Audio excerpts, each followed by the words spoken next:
Hi, so in this video, I read The Couple Next Door by Shari Lapena and I'm giving it 3.5 stars. I liked it, but I liked Everyone Here Is Lying More. That's her other book that I read this January. And this is a story about a couple who goes to a dinner party one night and then when they get home, their baby isn't there.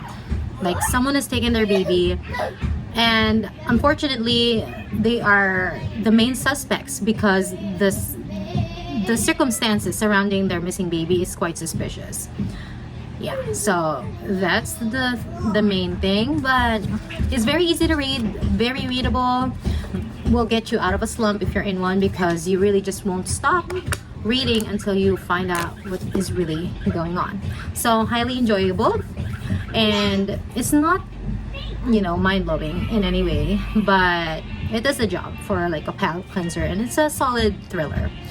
Yes. So will I be picking up more of Shari Lapena's books? I probably will. This is my second. I'll be reading others and I'll see if I like her way of writing the thrillers.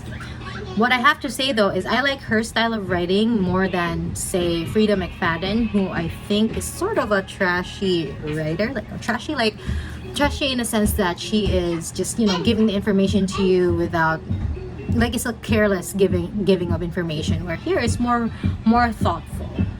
And I like that this has a detective perspective. Yeah, so that is all. Thank you. The next section would be the spoiler section.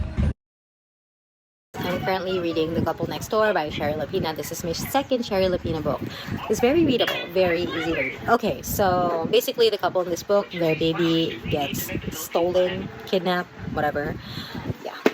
I have no speculations yet, but I love that this book has a detective perspective, like an actual detective.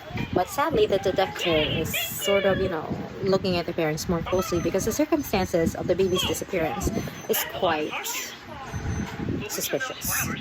Well, for me, it doesn't seem... Well, it kind of does, okay? So who leaves their baby in the house alone while they go to a party next door? Right? So yeah, but I believe the woman. The father though, I don't believe him. I mean, I have a bad feeling about him.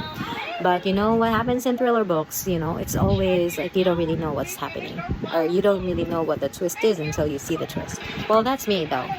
I am not good at guessing twists. Okay, so I am 31% through The Couple Next Door.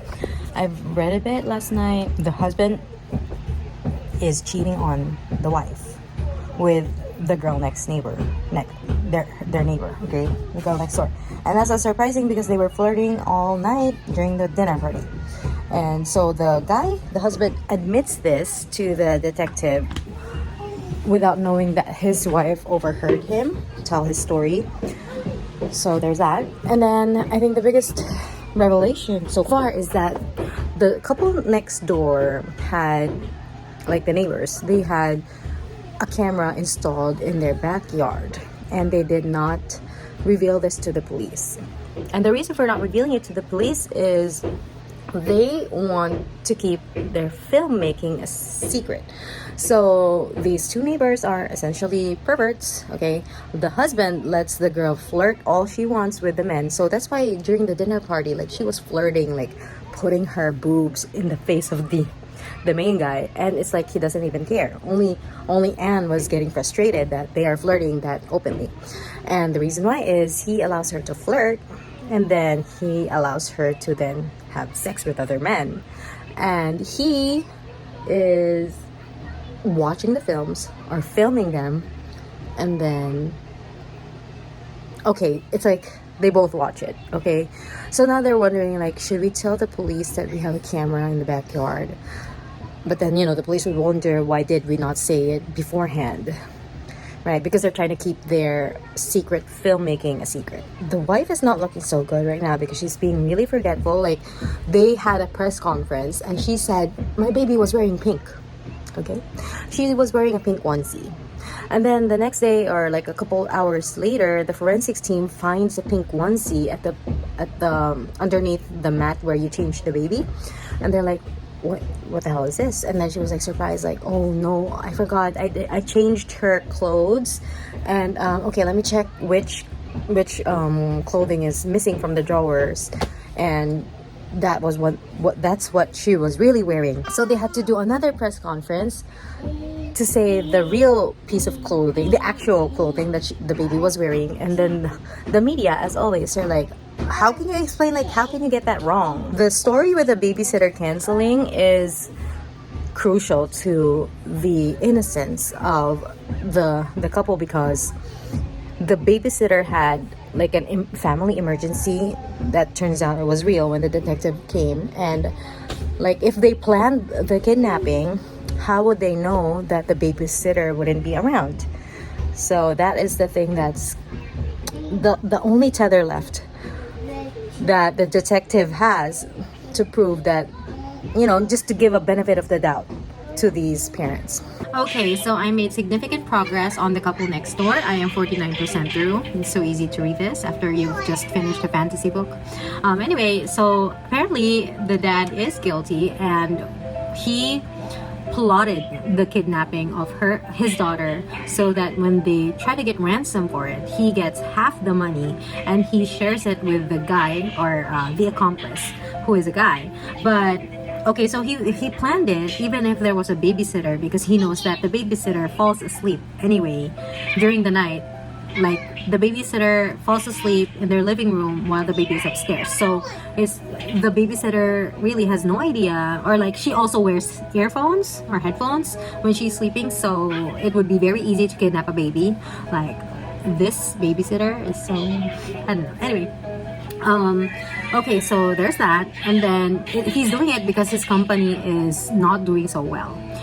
Though, okay, it sort of makes you feel a little bit weird, because there's also this one secret of the wife, and that is she tends to do things.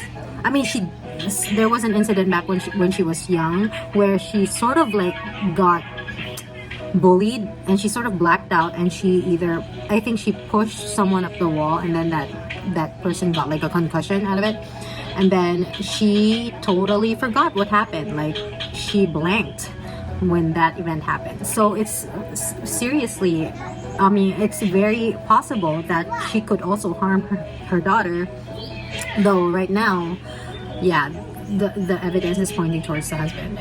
But what scared the husband was that he is not getting the calls from his accomplice that they are going to that they want to get the ransom. And you know what, it was, I don't know, I feel like this is gonna be some trick, because it's so obvious that the husband is really after the ransom. Like, he is making sure that they are giving the highest possible amount of ransom possible for this kid. And of course, the parents of the woman, they are willing to do that, though they do realize that $5 million is quite much. But anyway, yeah, I feel like this is not just gonna be some clear-cut kidnapping story, and I don't know who else will be introduced in the book. I mean, it's already 50% through, and I don't know what other twist could happen. But yeah, so this guy is so annoying because he is not in good terms with his in-laws, and then here he is trying to steal their money in this very horrific way. Like, how can he trust that this other person would really not harm the baby? I mean, I don't know. How did he meet this accomplice? Or did he hire him from somewhere? Or is he a close friend?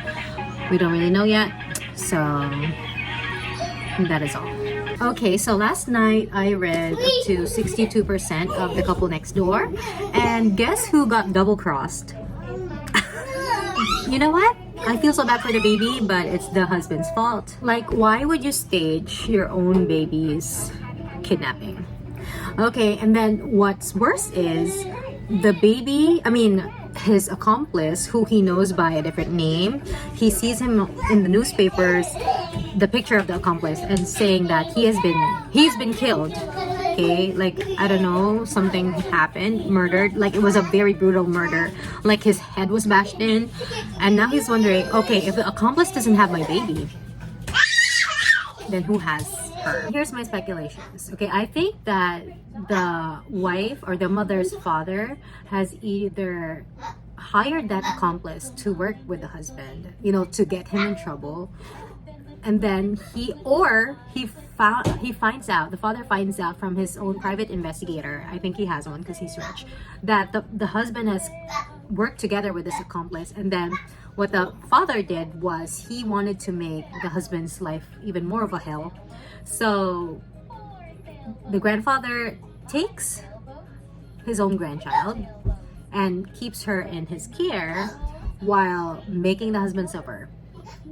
Like thinking about, or maybe he's just waiting until the husband admits to the police that he actually staged his own daughter's kidnapping, because right now he's still denying any claims that he's guilty, even if the detective is so close to the truth. Like his speculations, the detective is so on point. And I think the detective also figured out why the babysitter isn't really that much of a big deal when considering the innocence of the parents. Like, yeah, so that is the update. Okay, I finally finished The Couple Next Door, and I was right with my speculation, but not exactly. Okay, so I thought that the father caught the husband staging the kidnapping, when in fact it was actually the plot of the father, the stepfather of the woman, the mother. So he is actually in need of money. His business is going down. So he, like, why would he even plot this, you might think? Well, because it's his wife that has the money, and he can't really have access to that money. Man, what the heck is that dry patch? He can't really have access to that money.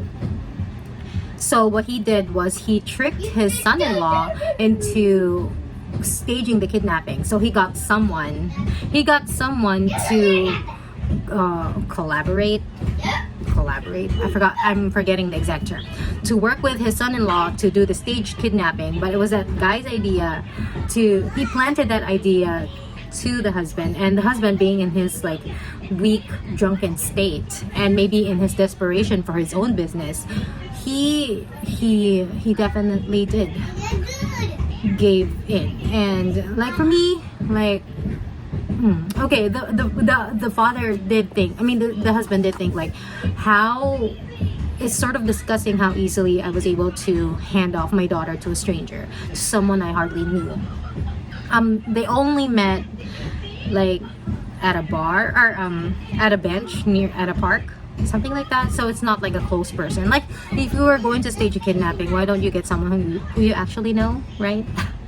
Okay, so there's that. So the wife is having the postpartum depression, like mood swings and issues, and also she's worried about, okay, so she's feeling very guilty because when she fed the baby the last night that she saw the baby, like the baby was so fussy, so she slapped her baby. And then she's like, what if I did kill my baby and my husband is just not telling me the truth, or if he's saving me from the truth, or he's covering it up? But eventually Cynthia, the neighbor, she showed Anne the video wherein it's so clear that Marco, the husband, was walking out of their garage to the garage carrying their baby. So there's that. And so Anne was so angry, can't think, like, how could he do this to me? Who is this man I married? Where is my baby? How could he have done this? And yeah, so in the end, it was really just the plot of the stepfather. And he is also in cahoots. I mean, not in cahoots. Oh, in cahoots was the verb that I was trying to think about a while ago. He was having an affair with Cynthia, the lady from the next door. So yeah, I mean, Anne doesn't really care that her stepfather is having an affair, but she, like, towards the end was thinking that, hey, maybe Cynthia was on this plot as well. And of course Cynthia denied this, and in Shari Lapena fashion, something happens in the end, and that is Anne. Okay, so they were finally happy. They got their baby back, and then they caught their stepfather. He's going to jail for this whole elaborate scheme. Marco was given immunity from the police, and it's also it could be inferred through the reading that Anne's original father was probably killed by the stepfather, maybe for financial reasons as well. Okay, so anyway, there's that. So everything has been solved. They're happy family. And then one night, Anne goes next door, talks to Cynthia, tells her that I know you're having an affair with my stepfather. And she's like, yeah, I was, but that had nothing to do with what he did to your baby. And what made Anne snap is when Cynthia said, but if it were me, I would have just killed the baby because blah, blah, blah. It would be like a cleaner escape, like something like less complicated. And that's when Anne snapped. And fast forward, there was an ambulance that woke Marco up, and next door, he finds a lifeless body being carried out on the stretcher, and then he goes in, checks on their baby, and oh, thank God the baby's still there. But when he sees Anne sitting down at their living room holding a carving knife, a bloody carving knife, and then he asks her, Anne, what happened? And then Anne's like, I don't remember. So now she's going to be like, okay, now you're gonna get in trouble for murdering someone. Like, who's gonna raise your child? Yeah, so I think Shari Lapena likes to create endings that are, there's certainly, the Everyone Here is Lying book, it was sort of like a happy open-ended ending, like you know what's gonna happen, but it's not exactly told like if she's gonna get away with it. But here in The Couple Next Door, you don't know if she's going to get away with it, or if they do, like how would they cover that up. And of course the police are going to be looking for the murder weapons and all that. So yeah, overall I enjoyed the book. I liked it. It's a fun read, not really life-changing, but it's good enough for,